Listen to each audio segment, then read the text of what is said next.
Nagprotesta po ang ilang mga miyembro ng grupong Piston sa kanilang terminal sa Alabang. Bunsod po ng panibago pong dagdag singil sa produktong petrolyo.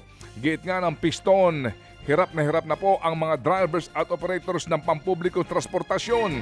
Nakadalasan nila ay wala sa 500 piso na iuwi sa kanilang pamilya matapos ang maghapong pamamasada.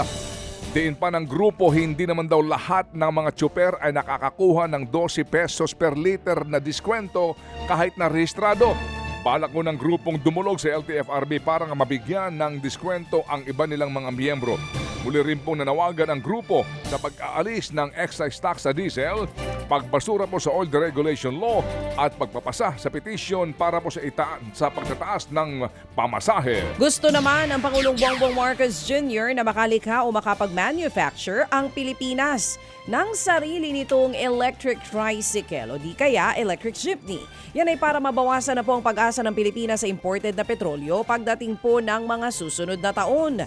Sa kanyang pagbisita sa isang pabrika ng mga piyesa ng sasakyan sa Caloocan, sinilip ng Pangulong Marcos Jr. ang pasilidad at para alamin kung anong suporta ang pupwedeng maibigay ng gobyerno para maisulong ang e-vehicle manufacturing sa ating bansa. Inaasahang makatutulong ito para mabawasan ang pag-asa ng Pilipinas sa imported na langis at maging mas stable ang ekonomiya at kabuhayan ng mga kapatid nating tsuper. Maging madali lang po pagbubukas na negosyo, magandang tulong na po iyon, yung hindi pahirapan ng mga negosyante. Malapit na daw hong maubos ang supply ng LPG na binili ng gobyerno sa gitna po ng krisis sa enerhiya. At ayon sa DOE, malapit nang matapos ang Philippine National Oil Company sa pag-dispose ng supply ng LPG na ibinebenta nito sa halagang 60 pesos per kilo na mas mababa po sa market price. Paliwanag po ni Energy Secretary Sharon Garin, inuubos po ng PNOC ang biniling LPG para daw ho hindi na gumasta pa sa storage ang gobyerno.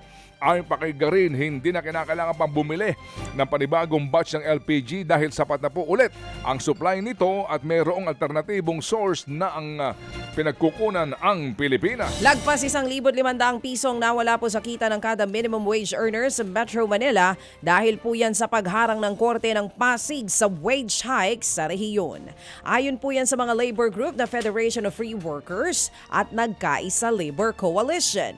Ayon kay FFW President at Nagkaisa Chairperson Sunny Matula, lumalabas sa 1.7 billion pesos para po sana sa 1.1 billion pesos na minimum wage earners ang nawala. Bagamat kinikilala ng mga grupo ang karapatan ng mga employer na tutulan ng taas sweldo, idiniin nilang hindi sa korte dapat inilalapit ang issue kundi sa wage boards at sa National Wages and Productivity Commission. Sa ilang pang balita, padalawigin daw po naman ni Pangulong Marcos Jr. ang mga programang pangkalusugan ng pamahalaan sa pamamagitan po ng pagsama ng mga pribadong ospital sa mga programa ng PhilHealth. Sa paglagda po ng Memorandum of Agreement sa pagitan po ng PhilHealth at ng St. Luke's Medical Center sa BGC, sinabi po ni Pangulong Jr. na makakatulong ito para mapadali ang access ng mga Pilipino sa kalidad at specialized healthcare. Anya, umpisa pa lamang po ang St. Luke's at magkakaroon pa ng karagdagang pribadong ospital na makakasama sa PhilHealth. Giit ng Pangulo, hindi daw dapat maging hadlang ang kakulangan po sa pondo para makatanggap ang mga Pilipino ng kinakailangan po nilang medical attention.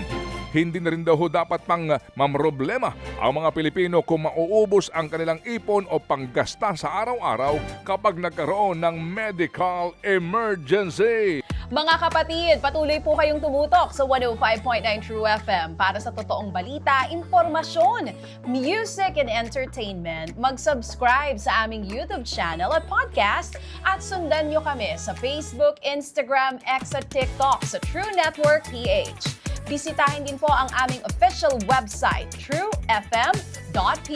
At panoorin din kami sa True TV Signal, Channel 19. Kami po ang 105.9 True FM. Laging true sa'yo, kapatid.